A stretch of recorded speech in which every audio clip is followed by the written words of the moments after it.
दोस्तों नमस्कार। बिहार पीसीएस की क्विक रिवीजन सीरीज में आपका स्वागत है। मैं हूं केदारनाथ मिश्रा और आप देख रहे हैं एग्जाम कांकर्स चैनल। दोस्तों बिहार पीसीएस की परीक्षा को ध्यान में रखते हुए इस समय हम लोग बिहार पीसीएस में आने वाले विविध प्रकार के बिहार स्पेशल के प्रश्नों का अध्ययन कर रहे हैं। इस संबंध में हमने एक वीडियो बनाई है। अगर आपने वह नहीं देखी है अभी तक तो आप तुरंत यूट्यूब चैनल पे जाइए और वहाँ एग्जाम कांकर्स चैनल को सर्च कीजिए और वहाँ की प्लेलिस्ट में जाइए। आप बिहार स्पेशल की मैंने एक प्लेलिस्ट बनाई है जहाँ से जाके आप बिहार स्पेशल के सभी महत्वपूर्ण प्रश्नों को हल कर सकते हैं। खासकर बिहार की मृदा से संबंधित, बिहार की भूगोल से संबंधित, बिहार के खनिजों के संबंधित, बिहार की जो लोक नृत्य कलाएं हैं इससे संबंधित जो प्रश्न आने वाले हैं उन सारे प्रश्नों को हम लोगों ने पढ़ाया है और आप वहां से जाके इन प्रश्नों को देख सकते हैं। ठीक है, तो चलिए बिहार के विविध प्रश्नों की सीरीज की इस दूसरी कड़ी में आज के महत्वपूर्ण प्रश्नों को देख लेते हैं। और दोस्तों यह मान के चलिए कि बिहार की पीसीएस प्री परीक्षा में यहाँ से 1 से 2 प्रश्न जरूर पूछे जाएंगे। ठीक है, तो चलिए आज के प्रश्नों की श्रृंखला को शुरू करते हैं। तो देखिए आज का पहला प्रश्न है, बिहार में द्वैध शासन के प्रारंभ होने के समय बिहार के गवर्नर कौन बने। देखिए बिहार में द्वैध शासन प्रारंभ होने के समय बिहार के गवर्नर कौन बने, तो वह बने सत्येंद्र प्रसाद सिन्हा। कौन बने? सत्येंद्र प्रसाद सिन्हा। जब बिहार में द्वैध शासन का प्रारंभ हुआ तो उस समय जो बिहार के गवर्नर बने वह बने सत्येंद्र प्रसाद सिन्हा। इन्हें याद रखिएगा। ठीक है, नेक्स्ट देखते हैं, पहला भारतीय मंत्रिमंडल बिहार में कब संगठित हुआ। तो पहला भारतीय मंत्रिमंडल बिहार में कब संगठित हुआ? आपको पता है कि 1935 के अधिनियम के तहत सबसे पहले 1937 में चुनाव हुए थे और बिहार में जो पहला मंत्रिमंडल गठित हुआ वह गठित हुआ 1 अप्रैल 1937 को। ठीक है ना, तो पहला भारतीय मंत्रिमंडल बिहार में कब संगठित हुआ था? तो वह हुआ था 1 अप्रैल 1937 को, याद रखिएगा। ठीक है ना, नेक्स्ट देखते हैं, बिहार में पहला कांग्रेसी मंत्रिमंडल का गठन कब हुआ? तो बिहार के पहले कांग्रेसी मंत्रिमंडल का गठन हुआ 20 जुलाई 1937 को। कब हुआ था? 20 जुलाई 1937 को बिहार के पहले कांग्रेसी मंत्रिमंडल का गठन हुआ था।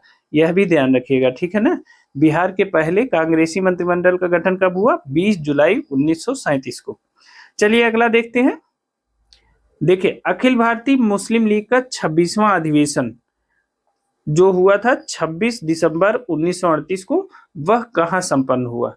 तो देखिए अखिल भारतीय मुस्लिम लीग का जो 26वां अधिवेशन था, ध्यान रखिएगा कौन सा अधिवेशन है? 26वां अधिवेशन है। 26 दिसंबर 1938 को पटना में संपन्न हुआ था। ठीक है ना, कहाँ संपन्न हुआ था? पटना में। और इसकी अध्यक्षता किसने की थी?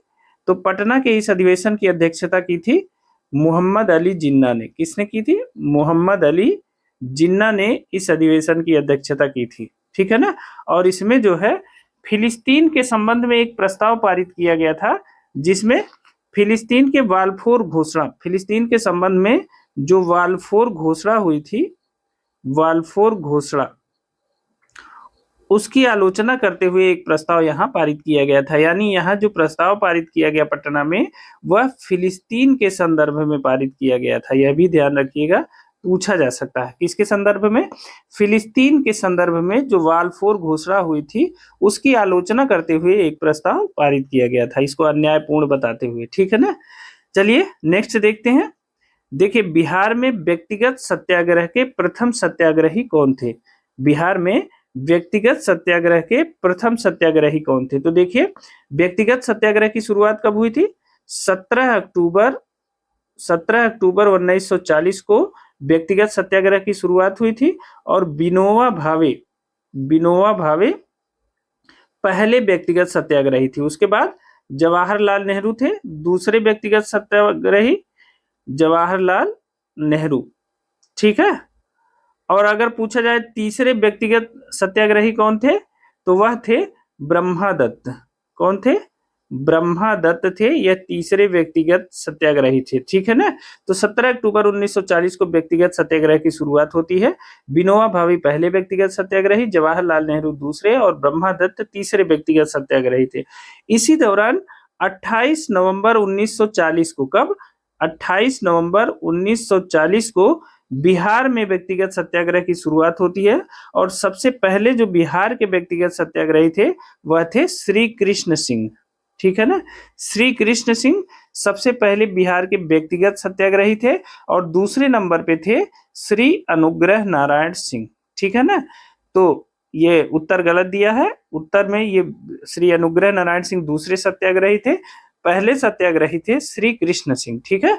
तो अगर यह पूछा जाए कि बिहार में व्यक्तिगत सत्याग्रह की शुरुआत कब हुई, तो 28 नवंबर 1940 को हुई थी, ठीक है। जबकि देश में 17 अक्टूबर 1940 को शुरू हुई थी पहली बार, बिहार में 28 नवंबर 1940 को हुई। और पहले व्यक्तिगत सत्याग्रही थे श्री कृष्ण सिंह और दूसरे व्यक्तिगत सत्याग्रही थे बिहार में श्री अनुग्रह नारायण सिंह, ठीक है ना। अब ये कंफर्म हो गया, यहां से प्रश्न गलत बिल्कुल न कीजिएगा, ठीक है ना। नेक्स्ट देखते हैं।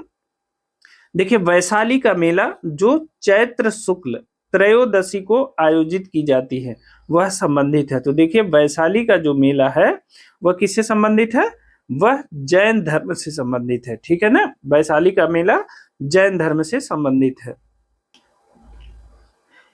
अब देखिए, ये जैन धर्म से कैसे संबंधित है, वैशाली में ही भगवान महावीर का जन्म हुआ था। किसका जन्म हुआ था, वैशाली में ही भगवान महावीर का जन्म हुआ था, ठीक है। तो उन्हीं की जयंती पर यहाँ पर वैशाली में बहुत बड़ा मेला लगता है और यहीं पर पशुओं का सबसे बड़ा मेला लगता है जिसे सोनपुर मेला के नाम से जाना जाता है, ठीक है ना।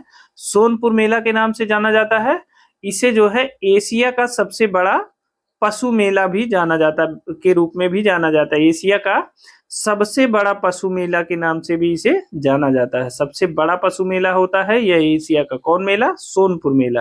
अब देखिए, अगर पूछा जाए आपसे कि वैशाली का वर्तमान में मुख्यालय कहाँ है, तो वैशाली का जो वर्तमान में मुख्यालय है वह है हाजीपुर में।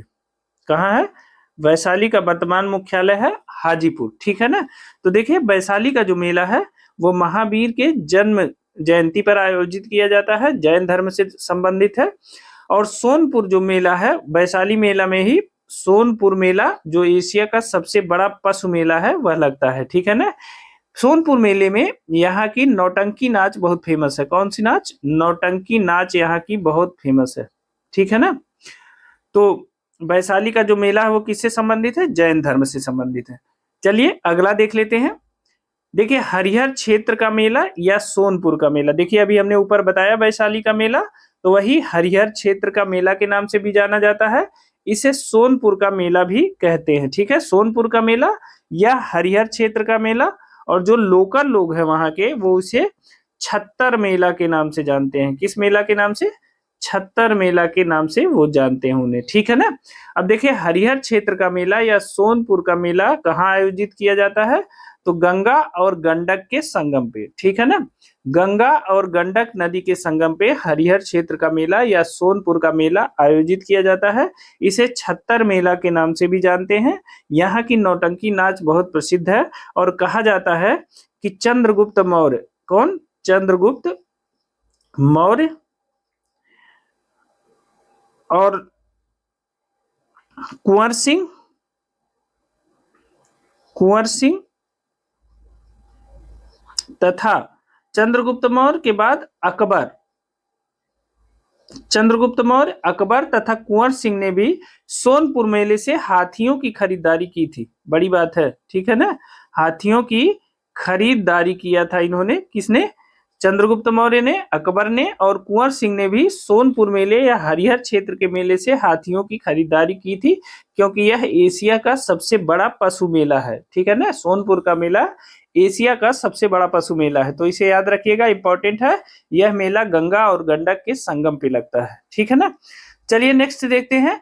शहनाई वादक क्या है, शहनाई वादक उस्ताद बिस्मिल्लाह खां का जन्म कहाँ हुआ था, तो देखिए, शहनाई वादक उस्ताद बिस्मिल्लाह खां का जन्म हुआ था डुमराव में, और डुमराव कहाँ पे है, बक्सर में है, ठीक है ना। तो शहनाई वादक उस्ताद बिस्मिल्लाह खां का जन्म हुआ था डुमराव में या बक्सर, डुमराव इस समय बक्सर में है, ठीक है ना।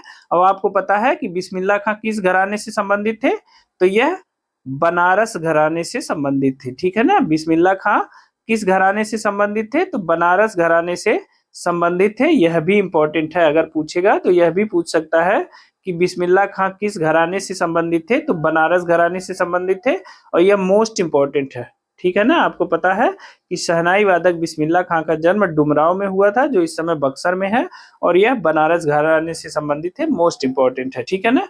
नेक्स्ट देखते हैं, क्षेत्रफल की दृष्टि से, क्षेत्रफल की दृष्टि से बिहार का सबसे छोटा जिला कौन सा है? तो क्षेत्रफल की दृष्टि से बिहार का सबसे छोटा जिला है शिवहर, ठीक है ना। शिवहर बिहार का सबसे छोटा जिला है क्षेत्रफल की दृष्टि से। तो इसका क्षेत्रफल कितना है बताइए? 349 वर्ग किलोमीटर मात्र। कितना? 349 किलोमीटर स्क्वायर शिवहर का क्षेत्रफल है, और यह क्षेत्रफल की दृष्टि से बिहार का सबसे छोटा जिला है, ठीक है ना। चलिए नेक्स्ट देखते हैं, बिहार का वह जिला जिसकी सीमा नेपाल एवं उत्तर प्रदेश दोनों को स्पर्श करती, क्या है? जिसकी सीमा नेपाल एवं उत्तर प्रदेश दोनों को स्पर्श करती है। बिहार का वह जिला कौन सा है? तो वह है पश्चिमी चंपारण। बिहार का जो पश्चिमी चंपारण जिला है उसकी सीमा नेपाल एवं उत्तर प्रदेश दोनों को सब स्पर्श करती है, यह इंपॉर्टेंट है, ठीक है ना। जो बिहार का पश्चिमी चंपारण का जिला है यह नेपाल और उत्तर प्रदेश दोनों से अपनी सीमा को साझा करता है, ठीक है ना।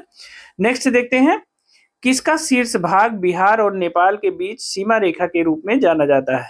किसका शीर्ष भाग बिहार और नेपाल के बीच सीमा रेखा के रूप में जाना जाता है? तो वह है सोमेश्वर श्रेणी। सोमेश्वर श्रेणी का जो शीर्ष भाग है वह नेपाल और बिहार की सीमा रेखा के रूप में जाना जाता है, और यह इंपॉर्टेंट है, ठीक है ना। सोमेश्वर श्रेणी इंपॉर्टेंट है, यह बिहार और नेपाल के बीच सीमा रेखा के रूप में जाना जाता है, ठीक है ना।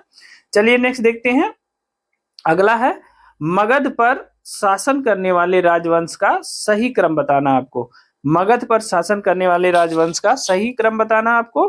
तो देखिए, मगध पर शासन करने वाला जो वंश है वह है हर्यक वंश, सबसे पहले शासन करता है, फिर शिशुनाग वंश आता है, फिर नंद वंश आता है, फिर मौर्य वंश आता है, फिर कण्व वंश आता है, फिर शुंग वंश आता है।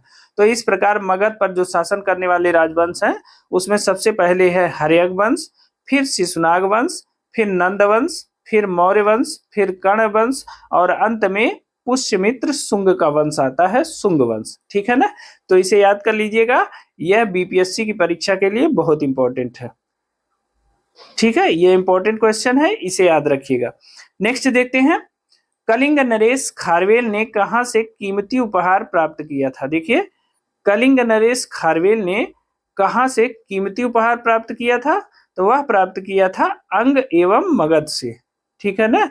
कलिंग नरेश खारवेल ने अंग एवं मगध की विजय प्राप्त की थी और यहीं से कीमती उपहार प्राप्त किया था, यह भी इंपॉर्टेंट है। खारवेल का एक अभिलेख है, खारवेल का हाथी गुम्फा अभिलेख। क्या है? हाथी गुम्फा अभिलेख, जिसमें कलिंग नरेश खारवेल की विजयों का उल्लेख है। तो हाथी गुम्फा अभिलेख के बारे में अगर पूछा जाए कि यह किसका अभिलेख है, तो यह खारवेल का अभिलेख है, ठीक है ना। हाथी गुम्फा अभिलेख, और खारवेल ने अंग एवं मगध को विजय करके वहां से कीमती उपहार प्राप्त किया था, ठीक है ना। तो ये ऑप्शन सही है। अगला देखते हैं, गार्गी संहिता में पाटलिपुत्र पर यवनों के आक्रमण का उल्लेख है। किसमें? गार्गी संहिता में पाटलिपुत्र पर यवनों के आक्रमण का उल्लेख है, और यह आक्रमण किसके काल में हुआ था? तो यह आक्रमण हुआ था पुष्यमित्र शुंग के काल में, ठीक है ना। यवनों का जो आक्रमण हुआ था वो पुष्यमित्र शुंग के काल में हुआ था, और संभवतः डेमेट्रियस ने यह आक्रमण किया था, यह अगुआ था, ठीक है ना, डेमेट्रियस, ठीक। तो पुष्यमित्र शुंग के काल में सबसे पहले यवनों का आक्रमण पाटलिपुत्र में हुआ था, यह ध्यान रखिएगा। इसका उल्लेख कहाँ मिलता है? तो गार्गी संहिता में इसका उल्लेख मिलता है, ठीक है ना। तो पाटलिपुत्र पर यवनों के आक्रमण के समय वहां का शासक कौन था? तो पुष्यमित्र शुंग था, ठीक है ना। नेक्स्ट देखते हैं, चंद्रगुप्त प्रथम का राज्याभिषेक कहाँ हुआ था? चंद्रगुप्त प्रथम का राज्याभिषेक कहाँ हुआ था? तो आपको पता है पाटलिपुत्र में। चंद्रगुप्त प्रथम का राज्याभिषेक कहाँ हुआ था? तो पाटलिपुत्र में हुआ था चंद्रगुप्त प्रथम का राज्याभिषेक, यह भी इंपॉर्टेंट है, याद रखिएगा। नेक्स्ट देखते हैं, किस शासक ने स्वयं को लिच्छवी दौहित्र कहा था? किस शासक ने स्वयं को लिच्छवी दौहित्र कहा था, ठीक है ना। तो लिच्छवी दौहित्र स्वयं को किसने कहा था? वह कहा था समुद्रगुप्त ने। मतलब लिच्छवी दौहित्र का मतलब क्या था? लिच्छवियों की पुत्री का पुत्र, लिच्छवियों की पुत्री का पुत्र, यह लिच्छवी दौहित्र कहलाता है। और किसे कहा जाता है लिच्छवी दौहित्र? समुद्रगुप्त को कहा जाता है, क्योंकि चंद्रगुप्त प्रथम ने चंद्रगुप्त प्रथम ने ये लिच्छवी राजकुमारी कुमार देवी के साथ विवाह किया था। किसके साथ? कुमार देवी के साथ विवाह किया था। ठीक है, कुमार देवी के साथ विवाह किया था किसने?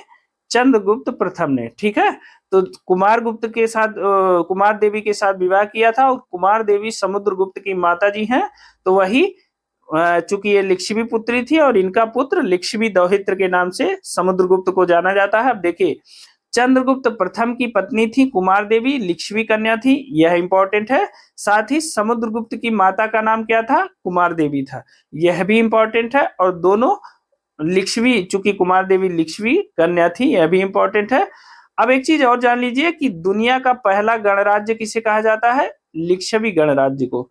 लिच्छवी गणराज्य को दुनिया का पहला गणराज्य होने का गौरव भी प्राप्त है, यह भी इंपॉर्टेंट है। ठीक है ना, दुनिया का पहला गणराज्य लिच्छवी गणराज्य को माना जाता है, इंपॉर्टेंट है। तो यह सारे बिंदु आप याद रखेंगे। चलिए नेक्स्ट देखते हैं, रश्मिरथी निम्न में से किसकी कृति है? आपको बताना है कि रश्मिरथी निम्न में से किसकी कृति है। तो आपको पता है रामधारी सिंह दिनकर, रामधारी सिंह दिनकर की कृति है रश्मिरथी। ठीक है ना। देखिए, रामधारी सिंह दिनकर को युग चारण की उपाधि भी दी जाती है। किसकी उपाधि दी जाती है? युग चारण की उपाधि भी दी जाती है। और रामधारी सिंह दिनकर का जन्म कहाँ हुआ था? इनका जन्म हुआ था, मैं बताता हूं, इनका जन्म बिहार के बेगूसराय बिहार के बेगूसराय के सिमरी गांव में हुआ था। कहाँ हुआ था इनका जन्म? बिहार के बेगूसराय के सिमरिया गांव में हुआ था। कहाँ? सिमरिया गांव में। ठीक है, तो यह भी इंपॉर्टेंट है, याद रखिएगा।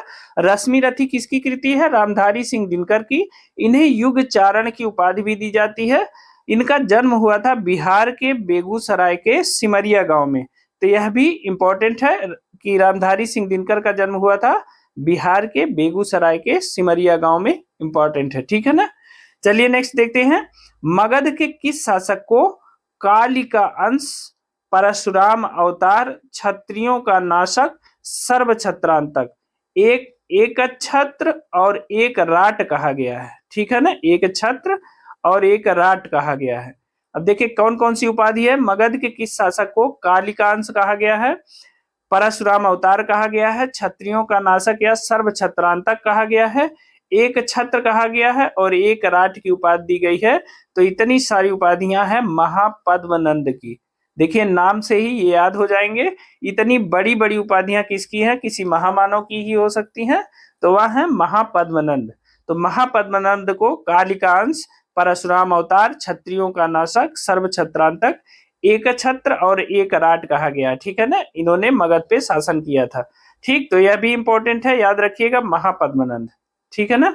नेक्स्ट देखते हैं, बिहार से प्राप्त होने वाले अशोक के स्तंभ लेख नहीं है।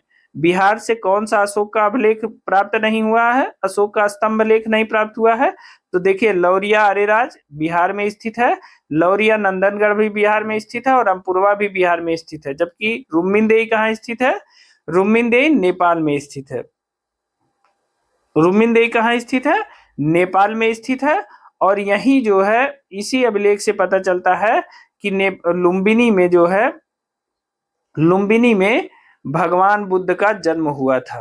ठीक है, इसी अभिलेख से पता चलता है कि लुम्बिनी में भगवान बुद्ध का जन्म हुआ था, यह भी इंपॉर्टेंट है। ठीक है ना। तो लौरिया अरेराज, लौरिया नंदनगढ़ और अमपुरवा, ये तीनों अशोक के स्तंभ लेख हैं और तीनों बिहार में स्थित हैं, जबकि रुम्मिनदेई नेपाल में स्थित है, लुम्बिनी में। ठीक है ना। चलिए नेक्स्ट देखते हैं, आज का 20वां और आखिरी प्रश्न है, किस विद्वान ने चंद्रगुप्त मौर्य के राजा प्रसाद के बारे में कहा है कि इसकी शान शौकत का मुकाबला न तो सूसा और न एक बतना कर सकते हैं? ठीक है ना। किस विद्वान ने चंद्रगुप्त मौर्य के राजा प्रसाद का वर्णन करते हुए कहा कि यह इतना शान शौकत है, इतना बड़ा है कि इसका मुकाबला सूसा और एक बतना के महल नहीं कर सकते? तो वह कहा था एरियन ने। ठीक है ना, एरियन ने कहा था। और देखिए, चंद्रगुप्त मौर्य के जो महल का अवशेष मिला है वो कुम्भरहार, कहाँ? कुम्भरहार पटना में स्थित है वह कुम्भलहार से मिला है, ठीक है ना। तो जो चंद्रगुप्त मौर्य का राजा प्रसाद है, लकड़ी से बना हुआ बहुत बड़ा महल था और ये इसके साक्ष्य कहाँ से मिले हैं? कुम्भलहार से। कुम्भलहार कहाँ स्थित है? पटना में स्थित है, ठीक है ना, यह भी इंपॉर्टेंट है। तो दोस्तों ये थे हमारे बिहार स्पेशल के विविध प्रकार के 20 प्रश्न। ये प्रश्न आपको कैसे लगे हमें कमेंट करके जरूर बताइएगा।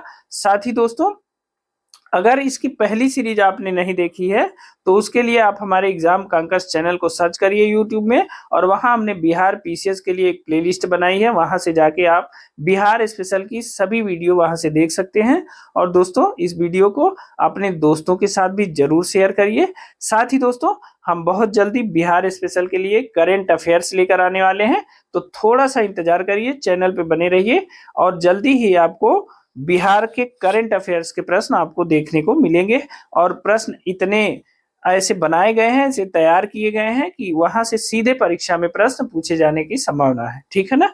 तो अभी के लिए इतना ही, और अगर अभी तक आपने हमारा चैनल नहीं सब्सक्राइब किया तो जरूर सब्सक्राइब कर लीजिए, ठीक है ना।